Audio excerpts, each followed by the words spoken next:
And now, let's join ace broadcaster Mamode Akugha as he takes us inside the Niger Delta. Hello out there and welcome to the program. It's Inside the Niger Delta, the authentic voice of Nigeria's oil-rich region. I'm your regular host, Mamode Akugha.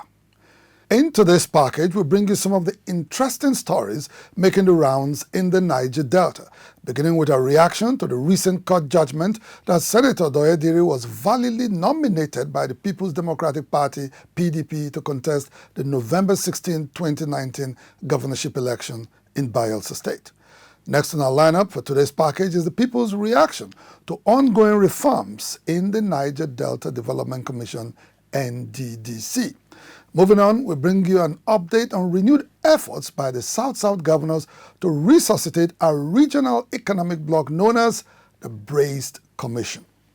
We will, in the course of the program, also bring you a report on what the Ministry of Niger Delta Affairs is doing to build peace in the oil-rich region. And finally, in today's package, we tell you how immediate past acting managing director of the NDDC, Dr. Joy NUNIEH, was fired. Inside the Niger Delta, the authentic voice of Nigeria's oil-rich region, will be back in just a moment. Don't go away. Introducing the new face of the Nigerian Maritime Administration and Safety Agency, NIMASA.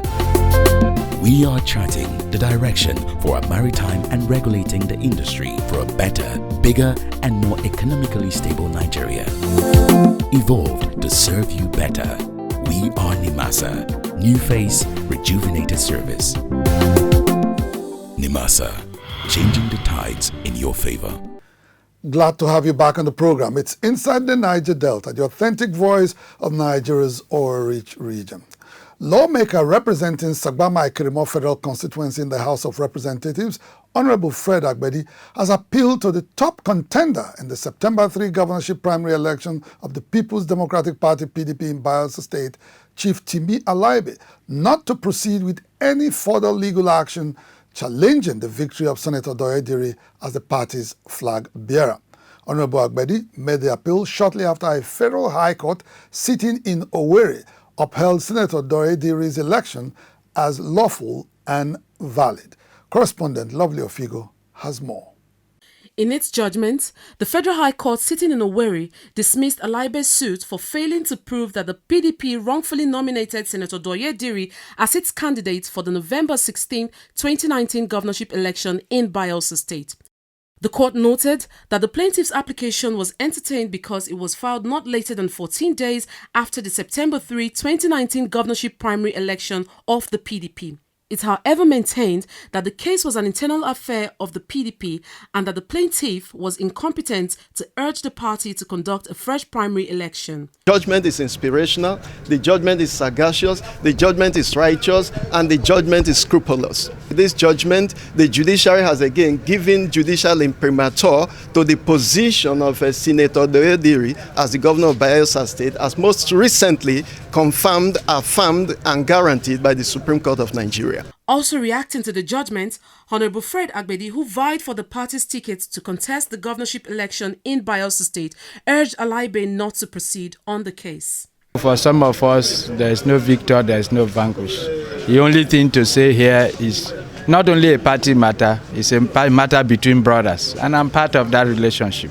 And so it's to call on Mr. Timi ALAIBE to please sheath the sword, join your brother who is now governor. Let's work together the way we have done before and ensure that Bayelsa gets development from this administration. Having lost at the court of first instance, most ALAIBE supporters may want to know their principal's next line of action. The court has done its constitutional duty and then it has made its position known on this particular dispute.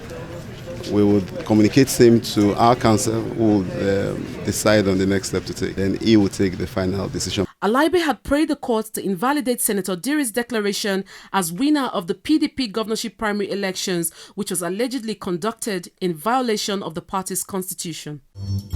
Inside the Niger Delta. Honorable Minister of Niger Delta Affairs, Senator Godswill Akpabio, has commended President Muhammadu Buhari for instituting a probe into the activities of the Niger Delta Development Commission, NDDC. Senator Akpabio made a commendation at the recent presidential inauguration of an advisory committee to monitor the activities of the NDDC. President Buhari, while inaugurating the NDDC Advisory Committee, noted that there was need to activate the body to enable it carry out its oversight functions on the commission. In view of the massive corruption and colossal waste that had prevented the intervention agency from delivering on its mandate since it was established in 2000, the nation's #1 citizen said it had become imperative to restore sanity to an ailing commission. Our decision to inaugurate this committee ahead of the constitution of the board is to enable us to develop insights into the affairs of the commission, which will properly guide the board when constituted once the forensic audit exercise on the commission is concluded. I look forward to seeing positive changes in the affairs of the commission as well as the ground in the Niger Delta region. The NDDC Advisory Committee, comprising governors of the 9 oil-producing states and 2 other persons appointed by the President, is empowered by Section 11 of the NDDC Establishment Act to advise the Commission's governing board and monitor its activities to achieve said goals. Unfortunately, the body had failed to exercise its authority over successive boards of the NDDC, giving room for unscrupulous officials in the system to embark on sharp practices. In the light of the ongoing reforms in the NDDC, President Buhari urged the newly inaugurated advisory committee to be alive to its responsibilities, while disclosing that the move to rid the commission of massive fraud was already paying off. To date, the EFCC and other agencies of government have recovered over 3.7 billion naira in cash, as well as various assets worth billions of naira from some contractors and some directors of the commission. Furthermore, I am told that government agencies have placed liens on over 6 billion naira of assets which are being investigated. These abuses of the past clearly show the need for strict and diligent oversight going forward. I therefore want to urge this advisory committee to discharge its responsibility diligently and effectively, working closely with the ministry. For most Niger Deltans, the recent inauguration of the NDDC Advisory Committee is most welcome, as it will promote synergy between the Commission and its member states to harmonize development activities for the common good of backward communities in the Niger Delta. But I believe that with the inauguration of this body, we will now be able to sit down, meet together, work in collaboration and supportively to bring greater development and developments that are more sustainable to our people. We also believe that the NDDC has already a master plan of the region, which was done sometime, and it is only when they work with the states and the states have inputs and they also understand what the states are doing that we can truly ensure that the master plan is actually followed through to the letters, working collaboratively. On the move to recover stolen funds from corrupt NDDC officials, most Niger Deltans have thrown their full weight behind President Buhari for obvious reasons. In September 2019, the House of Representatives Ad Hoc Committee on NDDC projects discovered that the Commission had abandoned about 12,000 projects since its inception in 2001 and disbursed 67 billion naira for projects that were not executed between 2008 and 2018. It's a serious matter to consider that a commission such as the NDDC was set up for the development of the Niger Delta, and then to find out that persons who have been employed as public servants and contractors who have been appointed would therefore work against the very interest of the people by either stealing money or refusing to carry out jobs monies have been appropriated for. Such kind of persons should be visited with the maximum punishment according to law. To avoid likely obstructions in the ongoing forensic audit of the NDDC, as directed by Mr. President, almost all directors in the corporate headquarters of the Commission have been redeployed to its state offices. Their redeployment is to give forensic auditors unfettered access to vital documents with details of the Commission's financial transactions from its inception in 2001 to 2019. I must commend President Muhammadu Buhari and his administration for the boldness in taking this decision, because this is the first time that any president has ever thought of looking at what had accrued to the Commission and now where the monies were being utilized. It had always been like rumor that the place was like an ATM and a cesspool of corruption. But I think this is the first time that we are now unveiling the veil of incorporation to know those who actually own those companies and those who actually contributed to the wastages that we have seen over the years. If the ongoing probe of the NDDC eventually yields desired results, then it will be on record that President Buhari is the first Nigerian leader to have demonstrated the political will to rid the NDDC of endemic corruption. The beneficiaries of a transformed NDDC, no doubt, are the oil-producing communities that are still left largely impoverished on account of poor service delivery by the NDDC. Inside the Niger Delta. Are you an entrepreneur, small business owner, startup, or would you like to showcase your product and services? You are specially invited to participate at the Niger Delta Micro, Small and Medium Enterprises Summit and Exhibition 2020. Feed stimulating MSME's growth beyond oil with great lineup of speakers. Date 27th March 2020. Venue Aztec Arcom Event Center, number 77 Kensarowiwa Road, Old Stadium Road, Port Harcourt. Participant must be from 18 to 45 years of age. The best and most innovative business enterprises in the Niger Delta will receive a grant of 1 million naira and a saloon car. This is for only exhibitors at the summit. For participation, exhibition and sponsorship, kindly call 0909-374-7268 or email us info@ndyp.org.ng. Visit our website for more information on www.ndyp.org.ng. Niger Delta Micro, Small and Medium Enterprises Summit and Exhibition 2020, igniting the next generation through expanding entrepreneurial culture in the Niger Delta region. Governors of the 6 South-South states met recently in Asaba and came up with a common position to restart the moribund BUHARI'S Commission set up 10 years ago as a regional economic bloc. Consequently, some concerned Niger Deltans have decided to set an agenda for the proposed resuscitation of the South-South Economic Bloc. Correspondent Ekanami Ofori tells us more.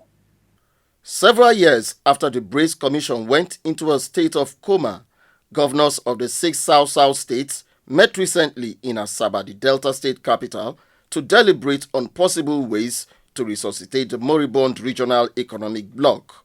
Host Governor Ifeanyi Okowa told journalists that the decision was informed by some socio-economic challenges the South-South geopolitical zone has had to contend with in recent times.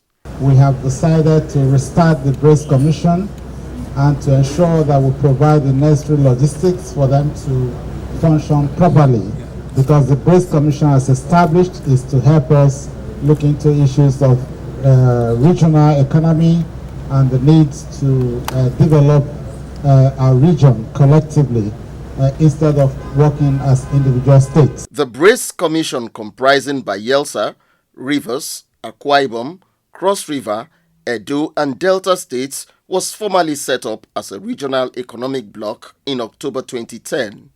Under the BUHARI'S Commission, the South-South states sought to deepen collaborations in education, human capacity development, information communication technology, agriculture and investment. The overriding consideration at the time was to get the region ready for a post-oil economy. Sadly, however, the Commission was rendered comatose for what many attributed to personality clash among its founding governors. BUHARI'S actually went under even before those administrations left because they allowed personality issues to come into it. Who was going to call the shots and who wasn't going to call the shots and all of that. And I think that was responsible for the dysfunctioning of that laudable project by the South-South governors. Most Niger Deltans wonder why the BUHARI'S Commission that was set up to promote economic diversification, employment generation and wealth creation was abandoned by political leaders in the South-South. When you form such a bloc, we expect you to pool forces and resources together to be able to take out things that you have not been able, that you could not have done individually. BRICS should have ensured that beyond mega companies, that medium companies and factories are established, that citizens within the area will buy off the shares from BRICS Commission and become the investors and make income, generate wealth, and inject value to the economy of the region.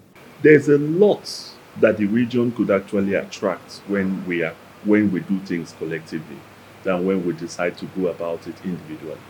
Because what matters in the fourth industrial revolution is going to be economy of scale and size. It's not really going to be about the amount of resources you really have. It would be centered around your skill. If you have the accurate skill, that could attract the kind of investments that you need, and that's what matters.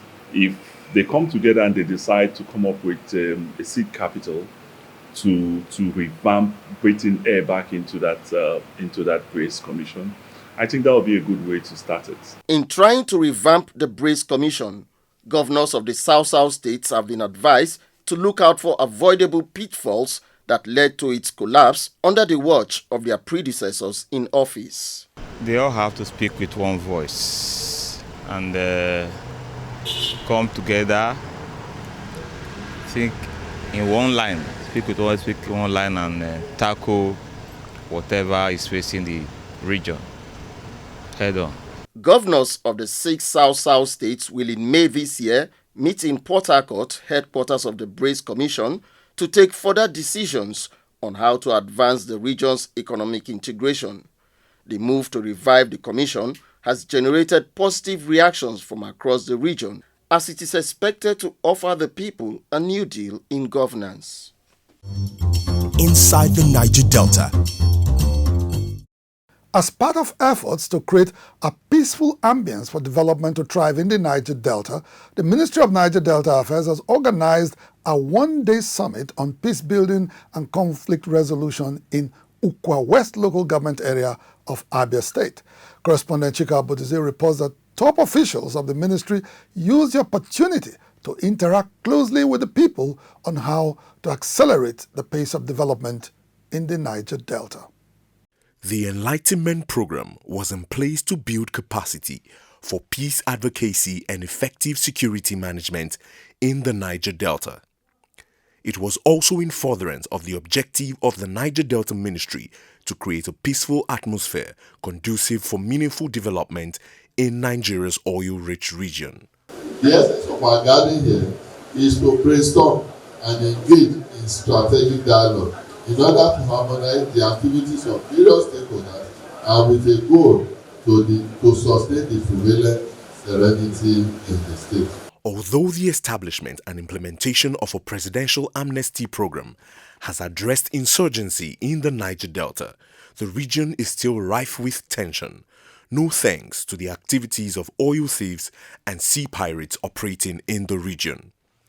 Minister of State for Niger Delta Affairs, Senator Omotayo Alashodura, believes that lasting peace can be restored in the Niger Delta through the collective efforts of government, the communities, and other stakeholders in peace building. Transformation of the Niger Delta cannot be single-handedly achieved by any organization, individual, institution, or agency. There is need for collaboration and synergy.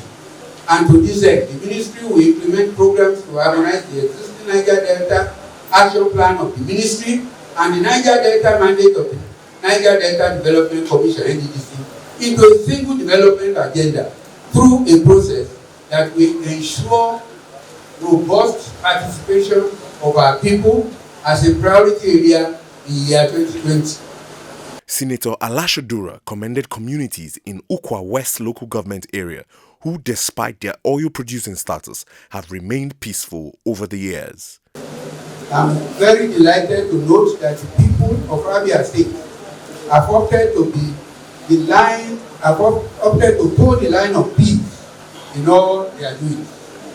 Of particular interest is the peace-loving people of Ukwa West local government area, who, in spite of being a host community and usually associated with militancy and agitation, has consistently tread the path of dialogue to press for their demands.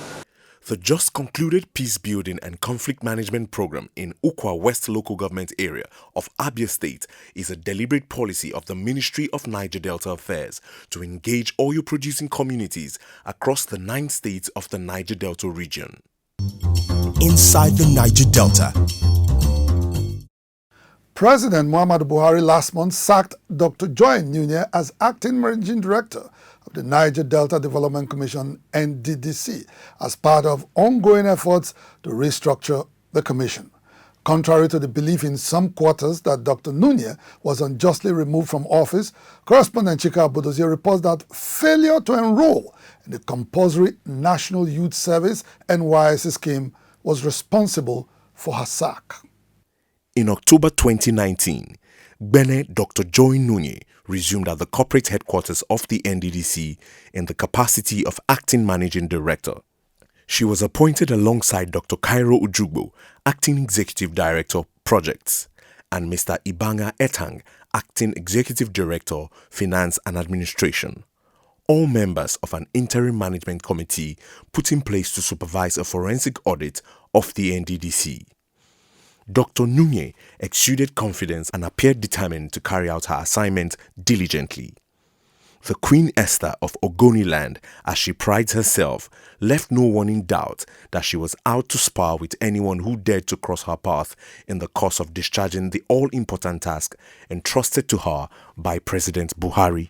While in office, she made more enemies than friends, but didn't give 2 pence about her detractors. Dr. NUNIEH probably had no inkling of what her adversaries were up to when they went to town with the story of her non-participation in the mandatory National Youth Service Corps scheme. Barely 4 months after she assumed office, the highly connected lawyer and Port Harcourt socialite was dropped as acting managing director of the NDDC on February 19th, 2020. Ever since, several factors have been adduced for her abrupt sack. While some attribute her removal from office to the fact that she contended with many powerful forces, others believe she was shown the way out for refusing to pay for executed contracts. The truth, however, remains that Dr. Joy NUNIEH was sacked for failing to participate in the mandatory National Youth Service Corps scheme. At the peak of the controversy surrounding her non-participation in the National Youth Service scheme, the Ministry of Niger Delta Affairs, which supervises the NDDC, wrote a letter to NYSC requesting for an official clarification on the status of Dr. Joy NUNIEH with regards to her participation in the scheme. In its reply dated 11 February 2020, the National Youth Service Scheme confirmed that the former NDDC boss was a student of the Nigerian Law School during the 1989-1990 academic session and was deployed to Kwara State for the mandatory 1-year national service in the 1990-91 service year. The NYSC could not, however, confirm her participation in the scheme. Excerpts from the letter reads thus: however, no record exists in either the NYSC Kwara State or NYSC National Directorate Office to evidence her participation in the scheme. In the controversy surrounding Dr. NUNIEH's non-participation in the NYSC scheme, her actions left much to be desired. Rather than come out clean on her NYSC participation status and resign honorably as former Finance Minister Kemi Adeosun did in September 2018 when faced with a similar challenge, the former NDDC boss preferred to cut corners in the hope that the law will be manipulated to favor her. Fortunately, the law has taken its course. Perhaps Dr. Joy NUNIEH's experience will remind other public servants that the law is supreme and cannot be circumvented, therefore, to further the nest of untouchable elements in any sane society. Well, with that report, we draw the curtain on the program. But just before we go, it's important to use this opportunity to acknowledge the meritorious service rendered by Dr. Dakuku Peterside while he held sway as Director General of the Nigerian Maritime Administration and Safety Agency, NIMASA, from March 2016 to March 2020. As Acting Director General of NIMASA, the Niger Delta son, Dr. Peterside, led the biggest regulatory reforms in the history of maritime administration in Africa. The former chairman of the Association of African Maritime Administration, AAMA, was said to have had a very cordial relationship with his colleagues. Little wonder they turned out in their numbers to bid him farewell and wish him well in his future endeavors. Dr. Dakuku Peterside is succeeded in office by Mr. Bashiru Jimo, who until his appointment was Executive Director, Finance and Administration in NIMASA. Inside the Niger Delta also felicitates with Dr. Peterside and wishes him well in his future endeavors. Inside the Niger Delta, the authentic voice of Nigeria's oil-rich region will be back same time, same station next week. Until then, you can follow us on our social media handles showing right now on your screen. Until next week, I am Mamode Akugha thanking you for staying tuned, and bye for now.